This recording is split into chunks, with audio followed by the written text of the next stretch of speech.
La doctora Virginia Garicochea Cannon es médico cirujano de la Universidad Nacional Mayor de San Marcos, con la especialidad de pediatría por la Universidad Nacional Mayor de San Marcos, máster en bioética, jefe del Servicio de Cuidados Paliativos Pediátricos del Instituto Nacional del Niño de Breña, miembro del equipo de enfermedades raras o huérfanas del viceministro de Salud Pública, miembro del Comité de elaboración del Plan Nacional de Cuidados Paliativos y Comité de Implementación por la Autoridad Sanitaria Nacional, asociada de la Asociación Latinoamericana de Cuidados Paliativos, ex vicepresidente de la Sociedad Peruana de Cuidados Paliativos, actualmente vicepresidente de la Sociedad Peruana de Pediatría, vicepresidente de la Fundación Elizabeth Kluber-Ross, Perú, y gestora en humanización. Bienvenida, doctora Garicochea.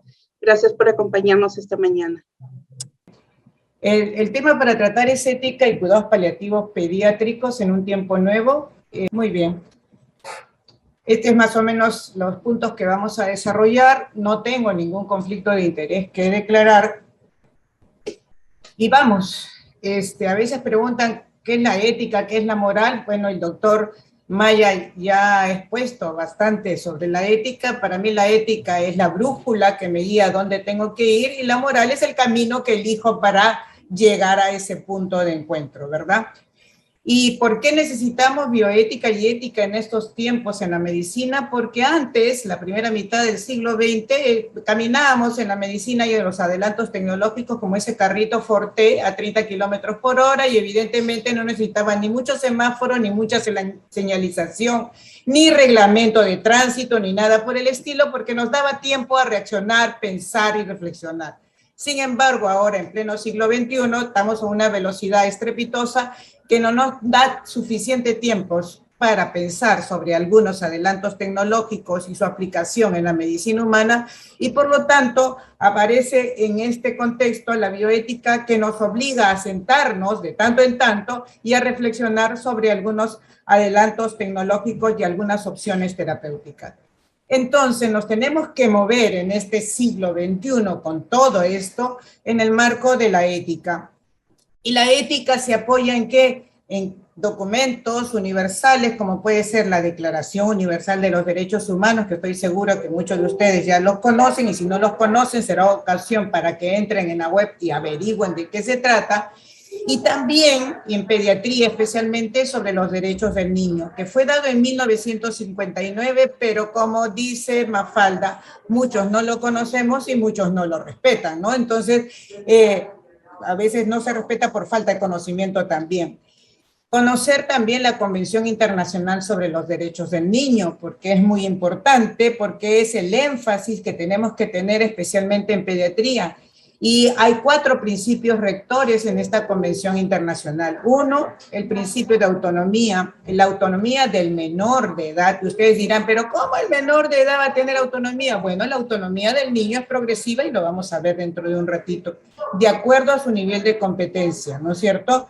Y entonces el niño también puede tomar cierta clase de decisiones conforme va creciendo y conforme va madurando.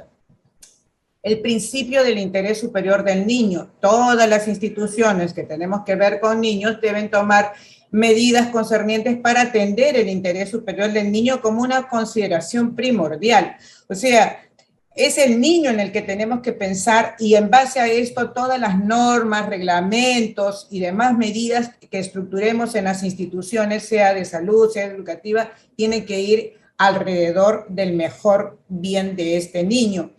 Por lo tanto, una crítica, entre comillas, durante la pandemia, no actuamos en bien superior del niño, actuamos en bien superior de cualquier cosa, ¿no? Pero no del niño. Nos protegimos nosotros como profesionales de la salud, que está bien, es cierto, pero una vez que conocimos la pandemia, que conocimos cómo protegernos, que estamos con vacuna, tenemos que abrir las instituciones para proteger a este niño, para darle lo mejor que tenemos.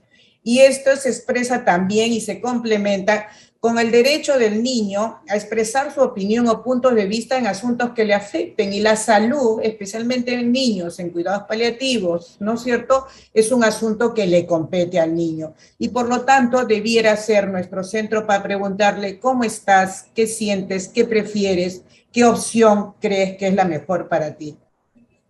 el principio de no discriminación. Los niños son titulares de sus derechos, no son pasivos, no es que requieran protección, requieren respeto. Y ahí está el principio de justicia, darle a cada cual lo que le corresponde. Los niños no deben ser discriminados en sus derechos de supervivencia, de desarrollo, de protección y de participación en la toma de decisiones. Deben tener igualdad de oportunidades en acceso a los servicios, a medicamentos, a buen trato, a educación, al juego. Aún estando hospitalizados, tienen derecho a seguir recibiendo, por ejemplo, educación y no quedarse porque está en el hospital atrasado. O tiene derecho a jugar. El niño es una condición inherente al niño. Jugar, ese es su trabajo y lo hacen muy bien. Entran a la hospitalización y los dejamos con el juego a un costado y ni siquiera nosotros jugamos con ellos, ¿no es cierto? Y el niño se pasa horas mirando el techo, súper aburrido, súper deprimido y alejado de todo, del mundanal ruido que no le permite desarrollarse a él como niño. Entonces tenemos que considerar esto. El principio de la protección efectiva es el compromiso de todos los estados con sus instituciones en las que nosotros formamos parte, somos institución de salud pública, a dar efectividad a estos derechos reconocidos en la Convención. O sea, nosotros estamos en obligación, en la imperiosa necesidad de dar a conocer estos derechos y de hacerlos efectivos. Nos debemos transformar en defensores de la infancia, ¿ok? Conocer, por ejemplo, otros documentos como la Carta Europea de los Derechos de los Niños Hospitalizados. Los europeos son tan igual como nuestros niños y tienen derechos, derecho a estar con el padre, derecho al juego, derecho a recibir educación, ¿no? Derecho a estar acompañado, derecho a que se le dé explicación sobre su enfermedad, derecho a escoger hasta la alimentación que desee, por ejemplo. Nosotros somos un país variopinto y hay gente de la selva que viene acá y no conoce nuestra alimentación y no les gusta, y los niños dejan de comer no porque estén enfermos, porque no pueden comer, es porque no les gusta la comida. ¿Y cuál es nuestra obligación? Es ser empáticos con eso, hablar con nutrición, ver qué es la manera mejor de acceder a estos niños en este espacio, ¿no? Igualmente en educación. Sin embargo, a pesar de todos estos derechos, documentos y declaraciones, hay derechos que son frecuentemente vulnerados en los enfermos y especialmente en los niños. El derecho a la salud bajo el concepto integral de salud. Acordarse que la salud no solamente es la salud biológica, física, sino es la salud mental, psicológica, espiritual, social. Y entonces afectamos ni no reconocemos este derecho a esta salud. El derecho a la no discriminación, ya lo hemos dicho, el derecho a la autonomía que es progresiva en el niño, derecho a la información adecuada y oportuna. Como decía el doctor Maya, cuando hablamos con el niño de la muerte, le vamos a dar una información que él pueda deglutir, que él pueda digerir en lenguaje propio de niño, con lo que tenemos que responder con lo que él nos pregunta. Al niño no le preocupa, por ejemplo, ¿qué pasará en el más allá de la muerte? Al niño le preocupa si le va a doler o no le va a doler, si va a estar solo o no va a estar solo, cómo van a quedar sus juguetes, ¿no? O sea, cómo van a quedar su mamá, cómo van a quedar sus hermanos. Respondamos esas preguntas porque para él eso implica la respuesta a la gran pregunta de la muerte, ¿no? Entonces, avanzar en esta información adecuada y oportuna. La otra cuestión es el derecho a la confidencialidad, que a veces se vulnera, y voy a poner un ejemplo más adelante. El niño tiene derecho a que se respete dentro del derecho de su dignidad de persona humana a la confidencialidad con respecto a su estado, con respecto a su salud, con respecto a su bienestar. El derecho a la integridad personal. Y aquí queremos hacer referencia a que muchas veces sometemos en bien de la ciencia al niño a tratos crueles e inhumanos. Si no, váyanse a cualquier emergencia del país donde escucharemos llorar a un niño. Y cuando preguntaré por qué está llorando, porque lo están pinchando, porque no le han explicado qué le van a hacer, porque lo han separado abruptamente de la mamá. Oiga, eso es dolor, y ese dolor no tenemos derecho a producirlo, sino a protegerlo contra este dolor. Entonces son tratos crueles y eso nos obliga a tomar acción. Y finalmente, en lo que vemos en niños con condiciones progresivas, irreversibles, el derecho a la muerte digna, ¿no? El derecho a no cosificar a este niño al extremo de no reconocer que ya está muriendo. Acordarnos que para esto el Hastings Center en el 2011 publica los fines de la medicina, porque con esta revolución tecnológica muchos nos hemos olvidado de algunas cosas, y entonces ellos plantean 4 fines de la medicina. La prevención de enfermedades y promoción y conservación de la salud, eso lo hacemos más o menos, digamos que lo hacemos más o menos. La atención y curación de los enfermos curables en la medida de lo posible, pero el cuidado de los incurables es inherente a lo que tenemos que hacer como personal de salud, y a veces nos olvidamos, decimos, este paciente no tiene cura, lo quito de mi lista y lo envío con otras personas, o ya no quiero verlo. Entonces, el cuidado de los incurables, acuérdense que el cuidado implica algo más que el curar. El cuidar implica algo más integral, ahí es donde vemos a la persona humana. Un fin de la medicina es el alivio del dolor y el sufrimiento. Por lo tanto, no nos podemos desprender del dolor y sobre todo del sufrimiento, y en las condiciones que son pasibles de recibir cuidados paliativos hay mucho dolor, desde el concepto de dolor total, y hay mucho sufrimiento, no solo del niño que de repente no es consciente de este sufrimiento, pero sobre todo de la familia y aún de la comunidad. Y eso tenemos que hacernos cargo nosotros.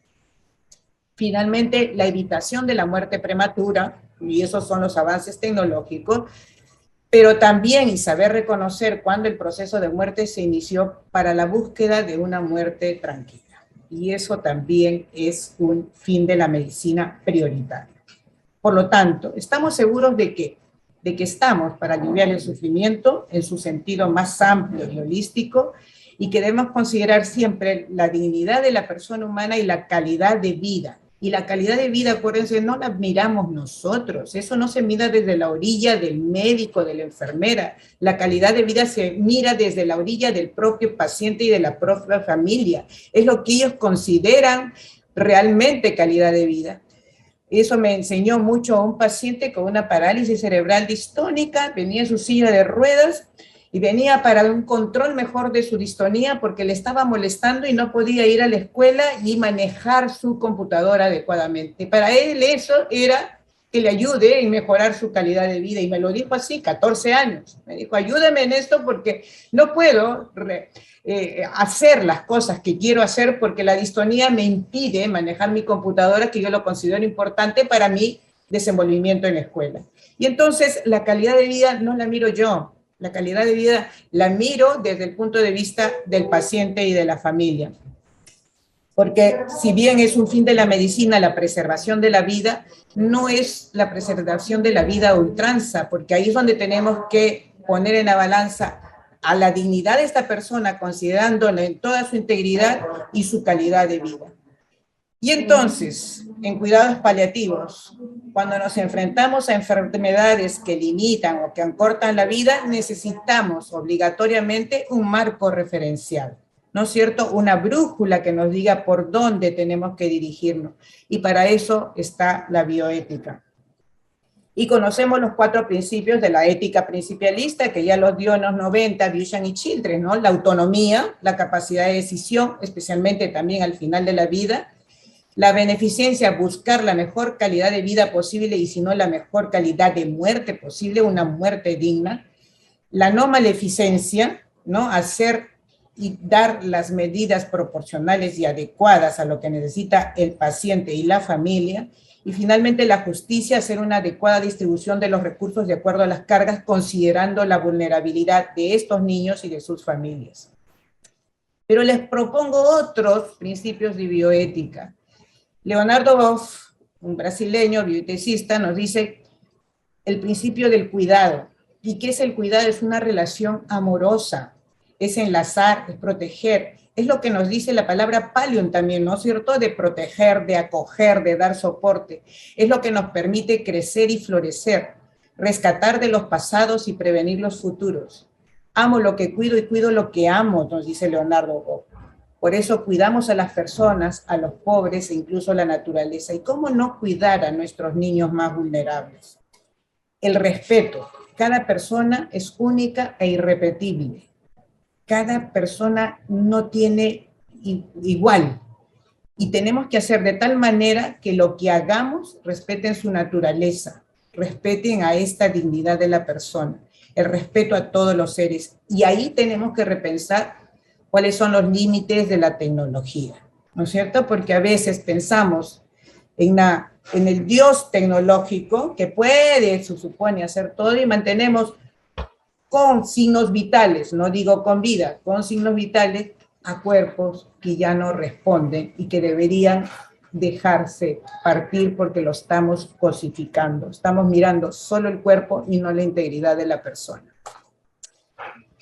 También nos dice Leonardo el principio de responsabilidad, que es muy importante, especialmente para los profesionales de la salud, porque tenemos que asumir las consecuencias de las decisiones y de las acciones también, ¿no? Y a veces no las queremos asumir, pues, y entonces no queremos asumir que ya las medidas terapéuticas que estamos poniendo no son las adecuadas y que tenemos que cambiar del curar al cuidar y proporcionar a este pequeño, a esta persona, una calidad de muerte, porque el proceso de muerte ya se inició y comienzan ahí, en mi turno nadie se muere. Oiga, no es tu turno, es esta persona, ¿no es cierto? Entonces, ser consecuente y ser responsable de nuestras acciones. La otra es la solidaridad, ¿no? La solidaridad es esencial al ser humano. Implica la compasión, el acompañamiento, el ser solidario con el sufrimiento. Es contrario a la competitividad, donde solo uno gana. En la solidaridad todos ganamos. Gana el paciente, gana la familia y ganamos nosotros como equipos de salud que tenemos la satisfacción de hacerlo lo más plenamente posible. Hay algunos principios en cuidados paliativos en general, ¿no es cierto?, que ustedes los conocen y vamos describiendo el principio de inviolabilidad de la vida humana, el principio de proporcionalidad terapéutica, el manejo del dolor, la veracidad, y eso es súper archi importante. Tenemos que ser veraces con nuestros pacientes. A la comunicación de las noticias tenemos que ser veraces. Claro, lo tenemos que dar pautado, dirigido, en la medida que el paciente, si es nuestro niño, en medida que la familia, si es la familia, lo va asimilando, lo va comprendiendo, pero no mentir, no dar falsas expectativas. Una vez conversaba con un papá, su niña con un tumor cerebral recurrente, en fase terminal, me decía, doctora, yo les creo a usted, pero yo confío en Dios, en los milagros. Y le digo, yo también. Y yo creo que es un milagro que puedas acompañar a tu niña, y es un milagro que tu niña no tenga dolor. Ten la esperanza que vas a estar con ella, que la vas a poder acompañar, que la vas a poder despedir, los pies en tierra, no falsas esperanzas, no decirle, oye, quizás con este tratamiento vaya a salir, cuando tú en el fondo sabes que no va a salir, ¿no es cierto? No, señora, se va a recuperar plenamente, no se preocupe, ya los conozco. No, la veracidad sobre todo, ¿no? Y a veces nos duele admitir que hay ciertos tratamientos que no están funcionando, pero admitamos con la humildad del que sabe y del que orienta y del que es empático y del que es humano. El principio de prevención y finalmente el principio de no abandono. El que no haya medidas para curar no quiere decir que tengamos que abandonar al paciente y que no le dejemos de cuidar. Más bien tenemos que acentuar el cuidado, ¿no? O sea, ser intensivos paliáticos, dar mucho más de lo que dábamos antes quizás.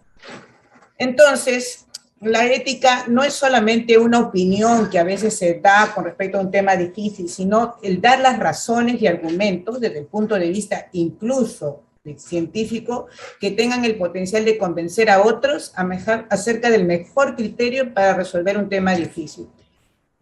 Yo también soy miembro del comité de ética asistencial de mi instituto y nos llaman a veces para casos verdaderamente muy difíciles.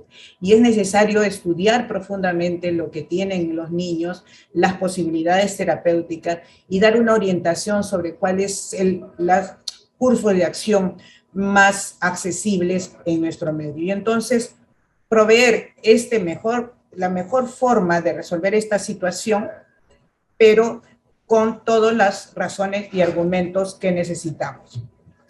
Y la ética en pediatría es el conjunto de comportamientos en aquellos que estamos implicados en el cuidado de los niños, tanto de los aspectos preventivos como de cuidados y, por supuesto, de cuidados paliativos.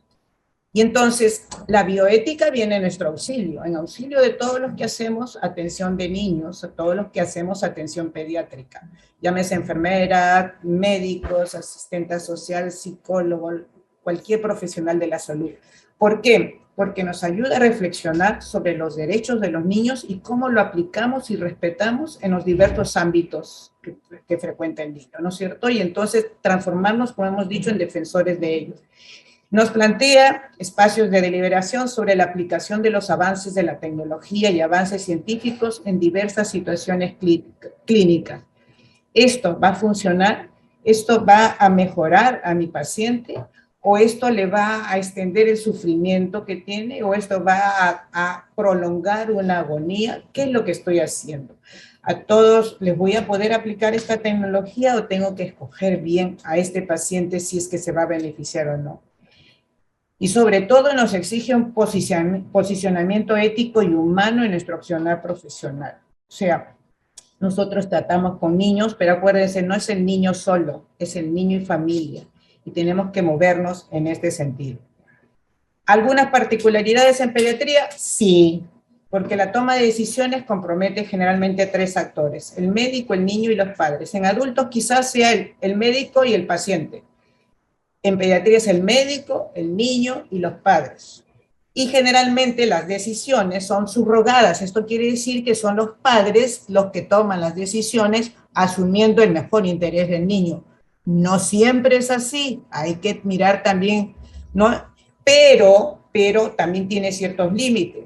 Por ejemplo, cuando los niños son mayores o adolescentes, ellos ya tienen o pueden tener la capacidad de tomar sus propias decisiones. Y aunque la legislación, por ejemplo, en Perú nos dice lo contrario, porque el niño en la legislación peruana es un incapaz total hasta los 18 años, y solo se pide opinión a partir de los 16, y se respeta su opinión si es que está casado o tiene una profesión. Oiga, ¿quién se casa a los 16 o quién tiene una profesión o oficio a los 16? Imagínense, entonces a los niños de 16 años nunca les pregunto nada. No les preguntamos, pues. A mí me ocurrió una cosa muy curiosa, creo que ya le he dicho también, una chica de 13 años que era invisible, ¿no es cierto? Cuando pasaban visita era invisible porque los médicos no la miraban, el personal no la miraba, no le preguntaban a ella nada, se tomaban decisiones y ella estaba sentadita ahí esperando a ver que le preguntaran algo, pues que le dijeran, ¿qué te parece? No, nada, era invisible. Me dijo, doctora, descubrí que era invisible. Miren ustedes. Y otro caso, tuve un chico de 17 años, miren que 17 años, ¿no? Con una enfermedad vascular muy severa que comprometía severamente uno de sus brazos y que tenía que ser amputado. Y el consentimiento informado, la llaman a la mamá y a él no le dijeron nada. Oiga, tiene 17 años, al que le van a apuntar es él, el que siente es él, el que necesita explicaciones es él. ¿Y por qué no se lo dijeron? Porque es menor de edad, me dijeron, él no toma las decisiones, él no va a firmar el consentimiento informado, pero por lo menos le han explicado por qué lo van a hacer, qué riesgo tiene, qué es lo que va a sentir. Nada. Oiga, ¿sabes qué? ¿Dónde estamos? ¿No? ¿Dónde está el respeto de la autonomía del niño?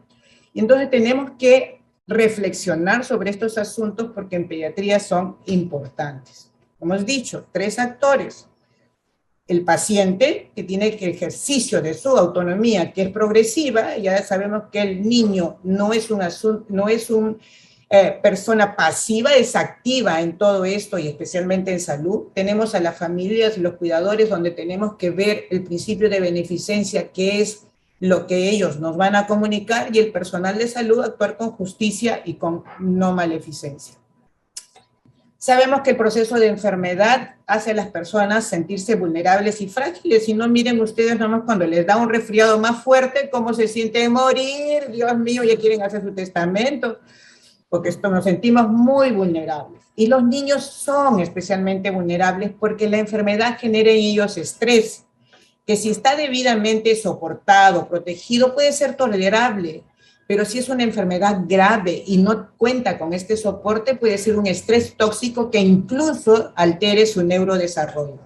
¿no? Entonces, la presencia de la familia y la actitud del equipo de salud pueden también ayudar a disminuir el nivel de estrés. Cuando tenemos un equipo de salud que es amigable, que le explica, que comprende lo que tiene, que permite el acompañamiento de los padres, que se interesa por ejemplo, cómo distraerlo, por ejemplo, la comida que necesita, ese niño va a relajarse, va a tener un nivel de estrés menor y quizás también tenga un nivel de dolor menor.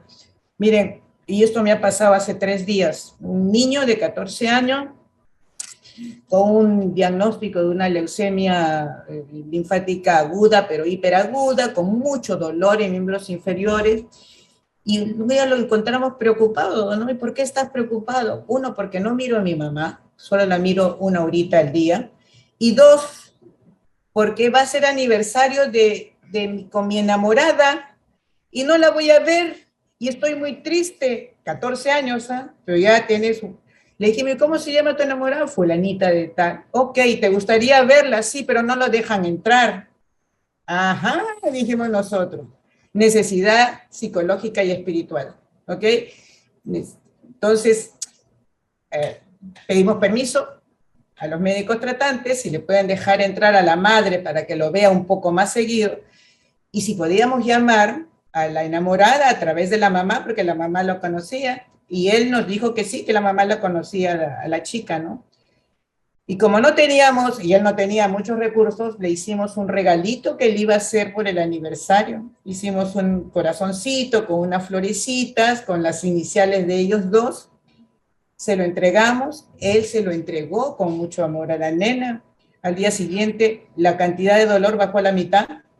A la mitad, no habíamos cambiado otra cosa, simplemente era que se sintió mejor, simplemente que satisfizo una necesidad psicológica y espiritual, y eso nos hizo que el umbral del dolor bajara, ¿no? Se sintió mejor. Y ahora estoy bajando el analgésico porque ya no lo necesita tanto. Había un gran componente de soledad, de depresión y de ansiedad.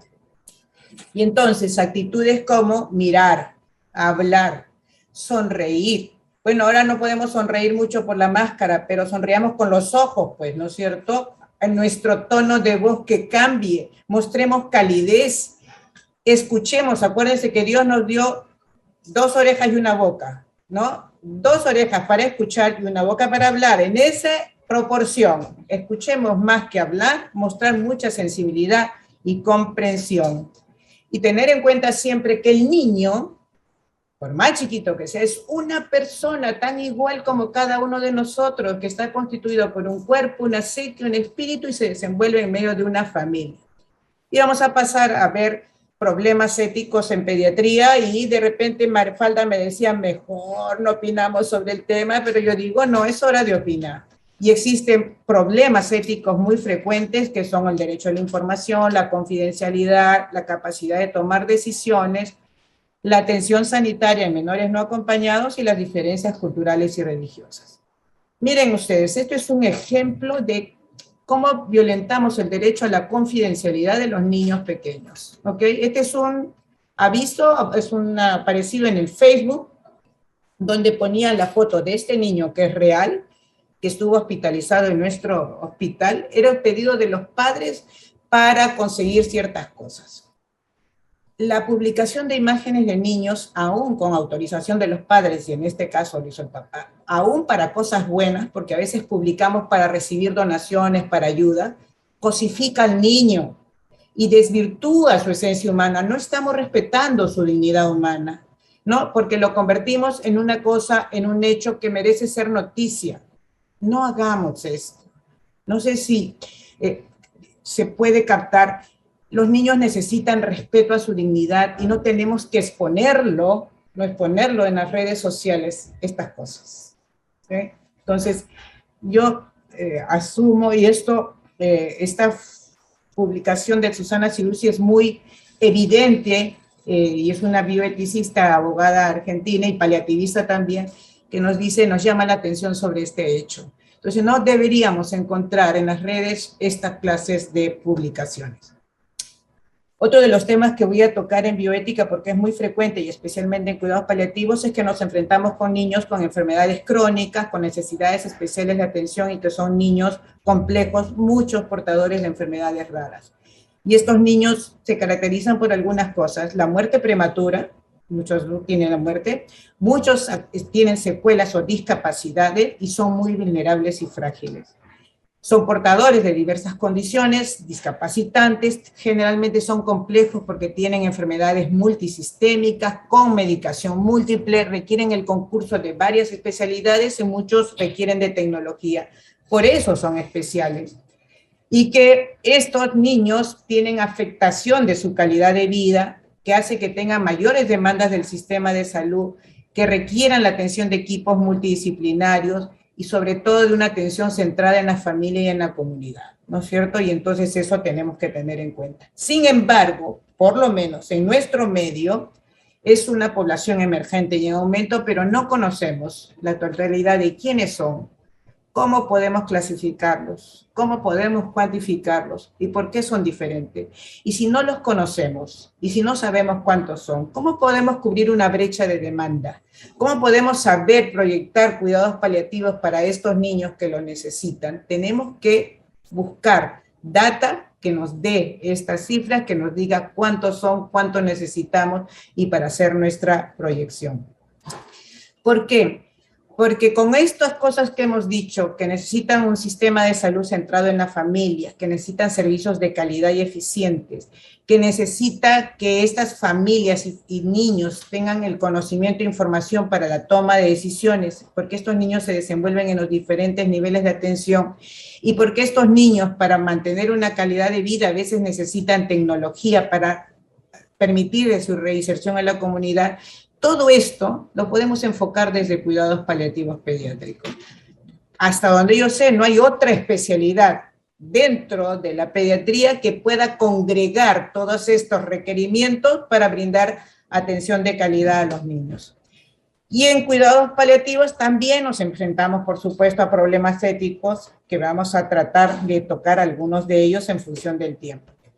Consentimiento informado, ¿no? Sabemos que el reconocimiento de la autonomía como un principio bioético es importante, en los adultos es vigente, y en los niños el asentimiento informado no lo tenemos ni siquiera como una propuesta en nuestras instituciones. Está en la parte de investigación, aquí en el Perú. En investigación sí tiene un asentimiento informado.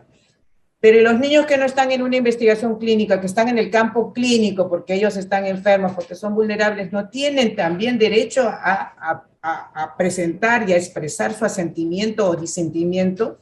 Tienen derecho, ¿y por qué no lo hacemos en la parte clínica, que es mucho más grande que la parte solo de investigación?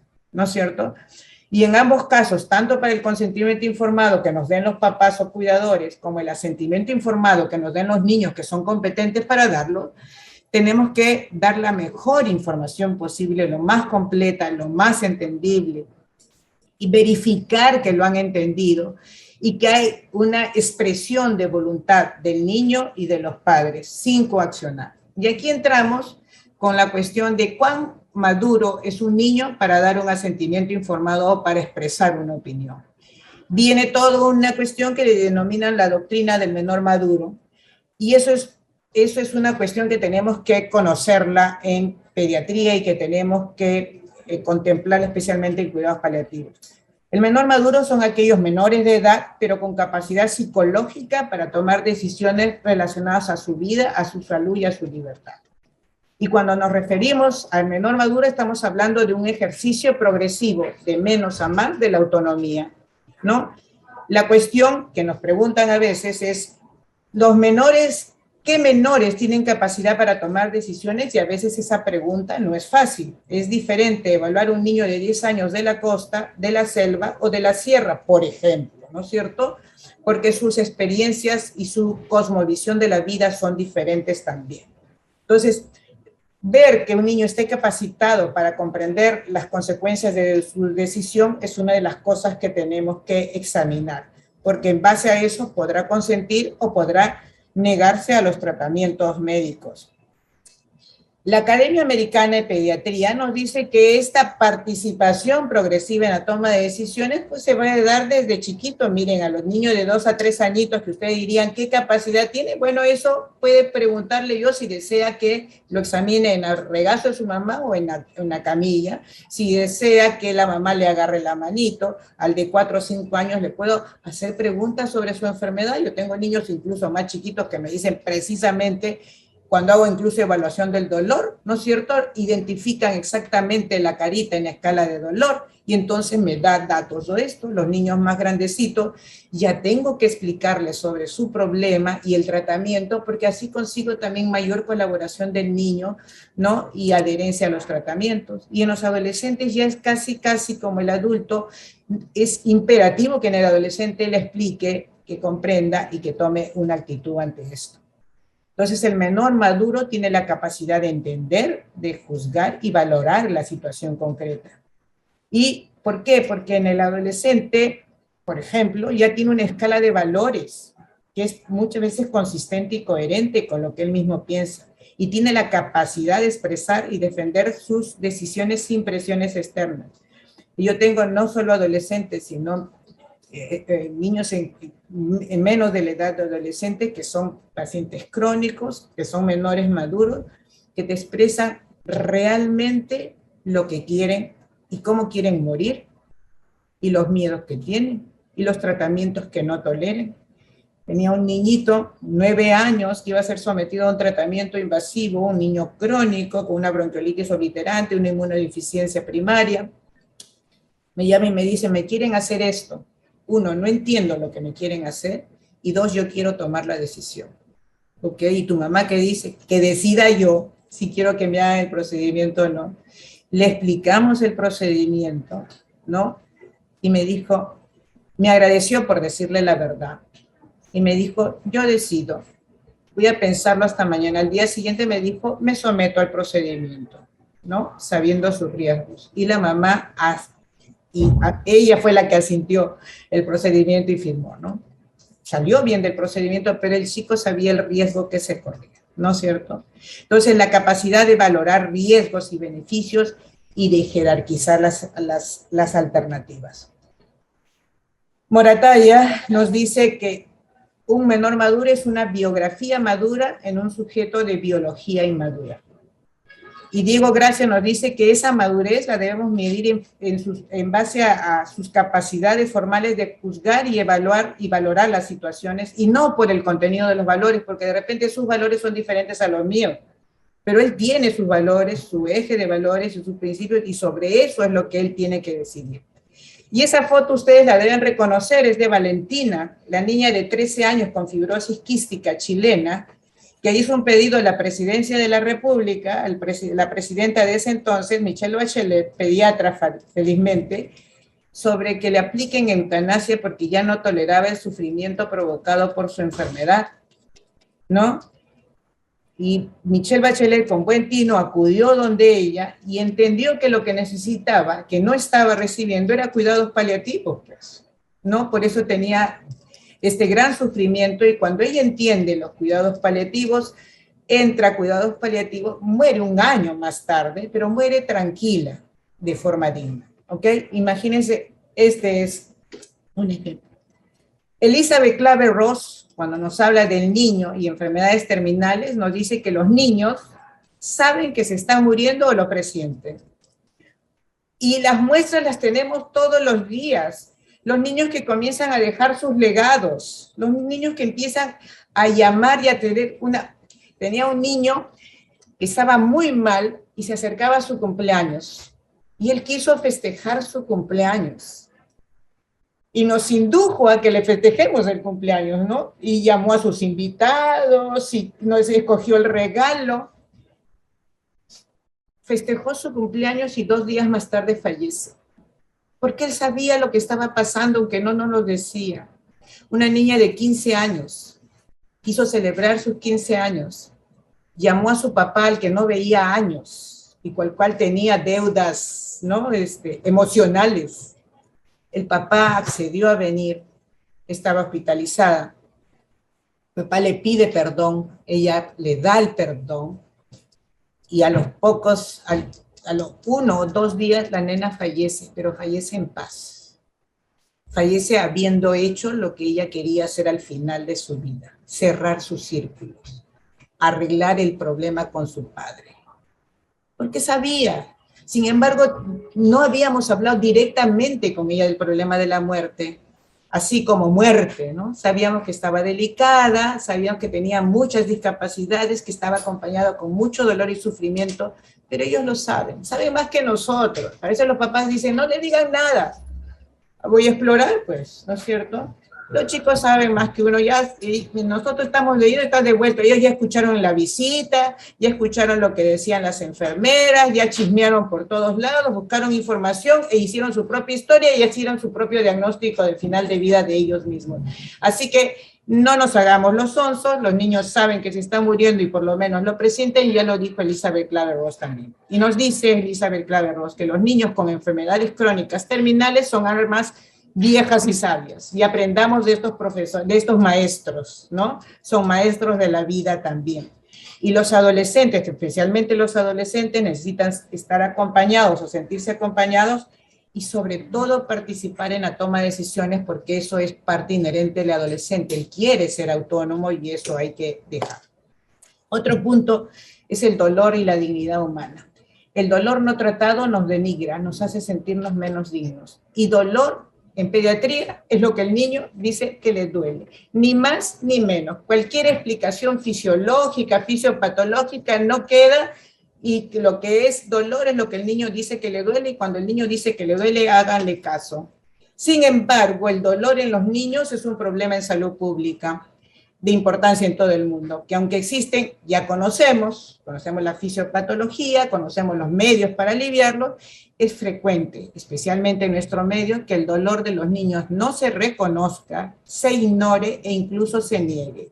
Las frases como, es mañoso, él llora porque es mañoso, o él llora porque se ha ido su mamá, no está sintiendo dolor, no llora, por lo tanto no siente dolor. No, el pobre niño casi ni se mueve, no me van a decir que no tiene una fase así más seria que no sé qué, y me dicen, no, pero no está llorando. Es necesario que los niños lloren para expresar que les duele. Porque tenemos que reconocer, saber reconocer los signos de dolor en niños por las diferentes edades y no negar. Cuando el niño les dice, me duele, ustedes paren la oreja. ¿Por qué? Porque tenemos que ver que puede ser que no sea un dolor físico, el dolor físico sea lo menos, y que sea un gran dolor psicológico, o que sea un gran dolor espiritual, lo que abrume a este niño. Fíjense la cara de este niño, puede ser que esté con vía y que esté con su morfina o su fentanilo, porque está ahí, ¿no?, con distrés respiratorio, pero no me negarán que la cara de ese niño es una cara de profundo dolor, y posiblemente necesite los brazos de su mamá para aliviarlo.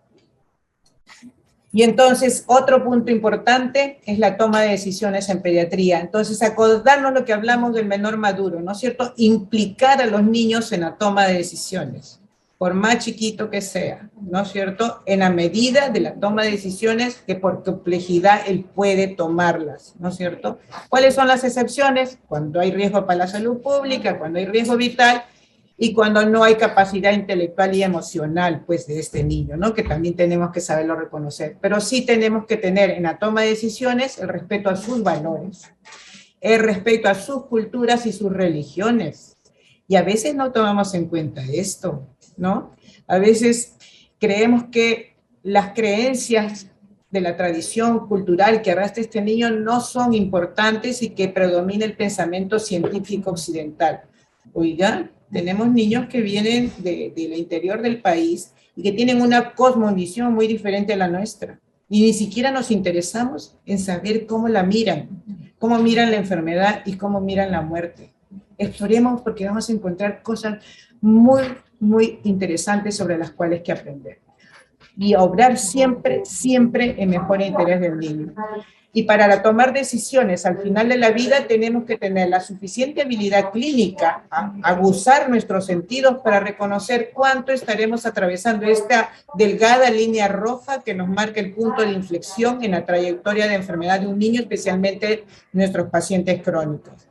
Y esto es importante porque nosotros como paliativistas conocemos muy bien a nuestro niño, porque lo venimos viendo, porque lo venimos siguiendo, porque lo venimos acompañando. Y cuando vemos ciertos signos que nos dicen, oye, aquí ya empezó el descenso, ahí poner los puntos y hablar con el equipo sobre las decisiones a tomar. Recordar el principio de proporcionalidad terapéutica, saber que el tratamiento siempre debe guardar relación con el efecto a alcanzar. Si este tratamiento que estoy indicando va a recuperar su salud, pero si la respuesta es no, la siguiente pregunta que tengo que hacerme es, ¿voy a mantener una calidad de vida razonable? Y si la respuesta es no, por último tengo que saber si voy a minimizar el dolor y el sufrimiento. Si no voy a lograr ninguno de estos 3 objetivos terapéuticos, lo que vaya a pretender iniciar no va a tener ningún efecto y va a ser fútil, aunque aparentemente tenga un efecto fisiológico, químico, anatómico inmediato. Y tengo que reconocer que este tratamiento fútil no puedo aplicarlo porque es maleficiente, porque es mala ciencia, porque es hacer daño, ¿ok? Va en contra del principio de no maleficencia. Lo fútil no se aplica, así de simple. Y entonces, ¿qué cosa es lo que tenemos que tener en cuenta para tomar decisiones? Conocer al paciente y su entorno, saber sus preferencias, sus valores, sus creencias, sus deseos, sus expectativas. Conocer lo que pasa en el medio, cómo ha ido la respuesta, con qué tratamientos, cuáles resultan, cuáles no resultan, en qué proporción, cuáles puedo aplicar y cuáles no, cuáles son los resultados de estos tratamientos y finalmente con qué medio contamos, qué recursos humanos y qué recursos materiales tenemos. No todos estamos en la capital, estamos en provincias, ¿qué recursos tenemos? ¿Cómo puedo hacer la priorización del mejor bien del niño sin hacer daño también? A veces planteamos expectativas no razonables, ¿no? Entonces, y ponemos en conflicto a los padres y les generamos sentimientos de culpa. El niño tiene una hepatopatía crónica, por ejemplo. Claro, el tratamiento ideal puede ser un trasplante hepático. ¿Lo realizamos acá? ¿Lo hacemos? ¿Cuáles son los resultados? ¿Tengo campo clínico para hacerlo? Y entonces, ¿cómo puedo crear falsas expectativas? Al final los padres vienen y lloran y dicen, doctora, mi pecado es ser pobre, porque si no fuera pobre mi niño podía sobrevivir. ¿Tenemos derecho a causar ese sufrimiento? Preguntas, ¿no? Preguntas. Entonces el problema es que a veces las decisiones las tenemos que tomar a veces antes de tener toda la información. Entonces nos dicen, ¿qué grado de certeza es necesario entonces para tomar decisiones? El máximo posible que puedas tener. No hay una cifra. Hay que buscar todas las informaciones posibles para tener el mayor grado de certeza posible. Y lo otro es la responsabilidad, es importante. Tenemos que asumir responsablemente esto también, ¿no? O sea, nosotros comprometernos como profesionales y asumir con responsabilidad estas decisiones. Una de las preguntas que se hace, ¿la disponibilidad de la tecnología nos obliga a usarla? No, no porque haga un paro, ¿no es cierto? Yo estoy obligado a resucitarlo. No porque el niño esté en insuficiencia respiratoria, pero es un niño terminal de una distrofia muscular, por ejemplo, lo tengo que conectar al ventilador. O sea, no, eso es el imperativo tecnológico. Y eso no es buena práctica, eso no es buena medicina. Hay que tener en cuenta que la resolución del problema no es el único resultado, pueden quedar secuelas. A veces se crean falsas expectativas, se tiene dificultades, sí, para establecer pronóstico, por eso tenemos que buscar información y tenemos que desarrollar investigación también y tener en cuenta las preferencias y valores. El Real Colegio Británico de Pediatría nos dice que hay 3 circunstancias donde consideramos la limitación del esfuerzo terapéutico, siempre yendo en función del mejor interés del niño cuando ya no va a la parte curativa, o porque los tratamientos ya no van a proveer beneficios adicionales. Nos dice cuando la vida está limitada en calidad, un niño que tiene una calidad de vida severamente limitada, un niño con una distrofia muscular avanzada, que yo sé que no voy a lograr más, que no voy a resolver el problema, que está sufriendo mucho por esto. Un niño cuando tiene la vida limitada en cantidad, no puedo darle más. ¿A dónde más voy a ir? Y cuando hay un rechazo informado al tratamiento, el niño, si es competente, o la familia, si es competente, y entiende la problemática de la enfermedad, te dice, hasta aquí no más, no quiero más, ¿no? Respetemos.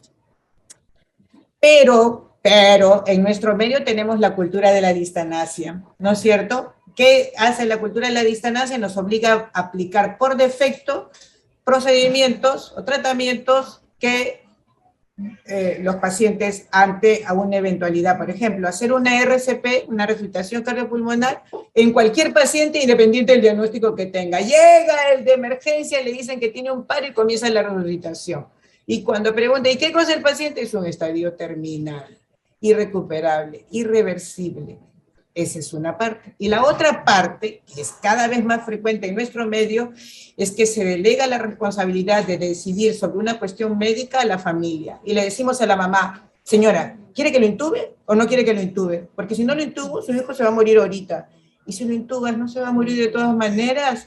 Y esa responsabilidad, esa en una mamá, en una familia que está atribulada porque siente que su niño está grave, ¿le podemos hacer eso? No se puede, pues, esa es la cultura de la distancia que yo la veo cada vez más frecuente. Doctora, me ha preguntado, ¿qué le digo? Pero es que no tienen por qué preguntarle, lo que tengo que hacer es informar a la familia que este niño está en un estadio terminal y que lo que vamos a hacer es procurar que tenga una muerte lo más tranquila, sin dolor, humana y acompañada posible, porque eso es lo indicado en este niño.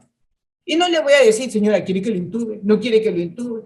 ¿Quiere que le ponga? ¿Quiere que no le imponga? Oiga, esa es una decisión que el médico tiene que ver obrando en bien superior del niño, ¿no es cierto? ¿Qué es lo importante en el proceso de morir? El apoyo emocional. Acuérdense esto. Hay una canción que a mí me gusta mucho que le digo a mis alumnos. Morir al lado de mi amor, de Denis Rousseau, es un artista antiguito, griego, ya se murió él, pero escuchen la canción Morir al lado de mi amor. ¿Qué es lo importante? Él dice en esta canción que si muero mirando a los ojos de mi amor, voy a trascender tranquilamente, ¿ya? Voy a morir. Y el otro día leía, acompañar en el momento de la muerte es un momento tan sagrado y tan sublime que deberíamos hacer con sumo respeto y dejar de hacer cosas para acompañar y presenciar y estar presentes en este sublime momento de la trascendencia de esta persona que estoy acompañando. Y entonces dejen de ver los monitores, dejen de ver la oximetría, subir el oxígeno, suprimir los parámetros del ventilador, ya no tiene sentido. No entren en pánico, quiten todas esas cosas y acompañen a este ser humano que está trascendiendo y den soporte a la familia que lo está demandando, ¿no? Esa es la dimensión espiritual, la trascendencia, ¿no? Mantener la autonomía hasta el final en lo posible y controlar los síntomas somáticos, dolor, disnea, delirio, ¿no? Que esa es parte que también aprendemos en cuidados paliativos. Entender que el morir no es fácil, cada persona tiene su proceso, y Enrique Benito dice que el proceso de morir está bien estructurado por la naturaleza, así como el proceso de nacer, pero nosotros lo hacemos caótico con nuestras intervenciones. Resolvemos todo, y entramos como una avalancha, y lo que pudiera ser un proceso ordenado, ¿no? Digno, lo hacemos indigno, lo hacemos caótico, lo hacemos sufriendo. Entonces, respetar el proceso de muerte, acompañar a cada persona en su proceso, aceptar al otro. Y esto implica 3 actitudes básicas. La hospitalidad, que es abrir nuestro corazón, nuestra casa para acoger al otro. La presencia, convertirnos en el espejo del otro, respetar su dignidad. Y la compasión, ver al otro y ser sensible a su sufrimiento. Y les voy a pasar muy rápido, porque ya sé que estamos con el tiempo, La Carta de Trieste, que es la Carta de los Derechos de los Niños Moribundos. Estoy seguro que muchos pueden conocerla, pero la gran mayoría quizás no lo conozca y lo voy a pasar muy fácil. Son 10 derechos. 1, a ser considerado persona ante su muerte. Persona, acuérdense de eso. El 2, a recibir un tratamiento eficaz, completo, cuidadoso, integral y continuado para alivio del dolor y de los síntomas. Si podemos ayudar en algo para la muerte, ahí está nuestro lado. 3, a ser escuchado e informado adecuadamente sobre su enfermedad con la debida consideración a sus deseos, su edad y capacidad para comprender. Estamos hablando de los niños, ¿eh? 4, a participar en base a sus capacidades, valores y deseos en la elección de los cuidados y tratamientos relacionados con su vida, con su enfermedad y con su muerte. 5, expresar sus sentimientos, deseos y expectativas y que estos sean tomados en consideración. Tomen en cuenta lo que les digo. Quiero ver a mi hermanito. Oiga, pelense con el sistema, pero que vea al hermanito. Y si no lo puede ver porque estamos en una pandemia, que lo vea aunque sea por su tablet, que se comunique. Algo tiene que decirle al hermanito. ¿Ok? 6, a que se respeten sus creencias culturales, espirituales y religiosas y recibir la asistencia espiritual y soporte de acuerdo con sus deseos y elecciones. No todos son católicos. Si bien la religión católica es la predominante, hay cristianos, evangélicos, necesitan a su pastor. No dejamos y no incorporamos a los pastores como parte del equipo de cuidados paliativos. A tener una vida social y relacional adecuada a su edad, condiciones y expectativas, ¿no es cierto? Significa que no sean abandonados, que no los aislemos, que no experimenten la muerte social antes que la muerte física. Están en la UCI y nadie los ve, nadie los toca. Entra el papá y le dice, no lo toque, porque se puede estubar. O no lo toque, no lo siente. Oiga, no fastidien, sí sienten. Hay 2 sentidos que no se van hasta el final de la vida, el tacto y el oído. Así que nosotros aconsejamos, acaricien a sus niños, díganle todo lo que tienen que decirle. Despídanse de él, que se vaya tranquilo, que sepa que ustedes van a estar bien. A estar rodeado por miembros de su familia y seres queridos, ¿no es cierto? Y que estén comprometidos en su cuidado y que reciban el apoyo y el manejo de sus problemas emocionales. Los papás sufren. ¿Qué hacemos por los papás? ¿Les damos soporte? ¿Los acompañamos? ¿Los miramos después? Los trámites de externamiento del cadáver son horrorosos. Demoran horas. ¿Alguien acompaña a estos papás en hacer estos trámites y hacerse los menos inhumanos? Se murió, se perdió. El papá se fue a hacer trámite. El papá está vulnerable. No tiene cabeza para pensar. ¿Quién lo acompaña? Hacer cuidado en un lugar apropiado para su edad, necesidades, deseos y que permita a la familia estar cercana y participar en el cuidado. Y 10, a tener acceso a servicios de cuidados paliativos pediátricos, como decía el doctor Maya, como un derecho, ¿no? Y que se eviten las maniobras fútiles, como las excesivamente molestas, pero también el abandono terapéutico. Tenemos que evitar el encarnizamiento terapéutico. Y una última frase para como reflexión final de esta obra de La soledad de los moribundos de Norbert Elias. ¿Qué hace uno cuando sabe que los moribundos preferirían morir en casa que en el hospital? Pero también sabe que en casa van a morirse antes, posiblemente. Y aunque quizás ese sea lo que quieran, quizás no sea del todo superfluo decir que el cuidado de los órganos se antepone, y muchas veces al cuidado de las personas mismas. Muchas veces los niños nos piden, quiero regresar a casa, quiero regresar a casa. No que tienes fiebre, no que tienes esto. No se van a casa, finalmente mueren aquí en el hospital, mueren solos, mueren con dolor. No seamos parte de esto, seamos parte del acompañamiento y del respeto de la dignidad de esta persona. Muchas gracias. Muchas gracias, querida doctora Garaikoetxea, realmente muy emocionados con tu compartir en esta mañana, muy sentido. Nos hemos visto reflejados en nuestras acciones, en nuestro día a día, y creo que el equipo sí también lo ha visto, lo hemos conversado también entre líneas en el chat. Creo que hay algo que sí me permitiría preguntarte de todas las preguntas que nos han hecho, porque las has ido contestando en el marco de vuestra conferencia. Es, ¿qué puede hacer uno como profesional cuando los padres, por alguna creencia religiosa o por su cultura, impiden el acceso a algún tratamiento? Y que, sin embargo, el niño o la niña sí quiere acceder a ello. Lo que hay que hacer es negociar, pues, con los padres. A veces no entendemos esto de negociar, ¿no? O sea, es sentarnos con los padres y con el niño también. Los padres tienen que escuchar al niño y decirle al niño que exprese delante de ellos cuáles son sus deseos y cuáles son sus expectativas también. A veces hacemos un diálogo, por un lado conversamos con los padres, por un lado conversamos con el niño, pero no hacemos una reunión conjunta con niños y con la familia. Yo creo que una de las cosas que tenemos que hacer es aprender a negociar, ¿no es cierto? Decirle, a ver, escuchamos al niño qué es lo que tiene que decir, el aporte de nosotros, que sea, ¿no?, desde el punto de vista lo más imparcial posible, desde el punto de vista científico, y hablar con los padres. Y quizás negociar, denle una oportunidad, ¿no es cierto? Denle una oportunidad. A veces es al contrario, ¿no? El niño ya no quiere y los papás quieren. Y nadie escucha al niño, y el niño puede tener sus razones por las cuales no quiere seguir en un tratamiento también, ¿no es cierto?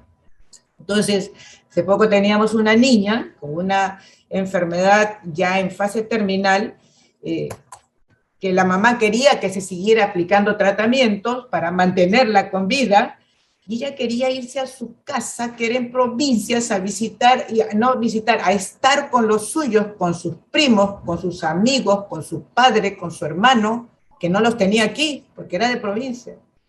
Y oye, y la mamá decía, pero si se va a provincias, no va a recibir el tratamiento, pero ya no hay tratamientos, ya estamos al final.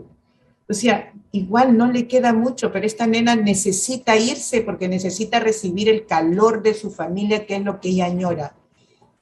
Finalmente la mamá accedió a movilizarla, ¿no es cierto? Con sus miedos, ¿no? Y nosotros acompañándola por teléfono y mirando de hablar con algunos médicos de allá, que a veces son un poco reticentes, pero de allá para que le den el mejor tratamiento posible. Pero escuchar al niño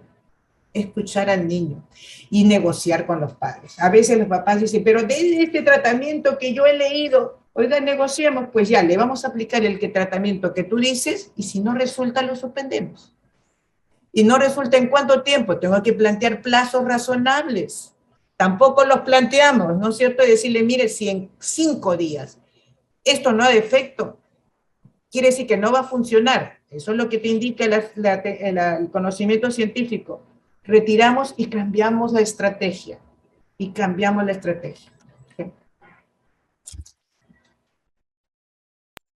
Sí, doctora, muchísimas gracias por este compartir realmente espectacular. Aquí hay varias preguntas que, dado el tiempo, se las voy a enviar para comentar, y está relacionado a la labor que usted hace en el nivel del Ministerio de Salud con relación a los cuidados paliativos a nivel nacional. Me voy a permitir hacer una última pregunta que nos han precisado. Dice, ¿podría precisar qué es el PALI intensivo, por favor?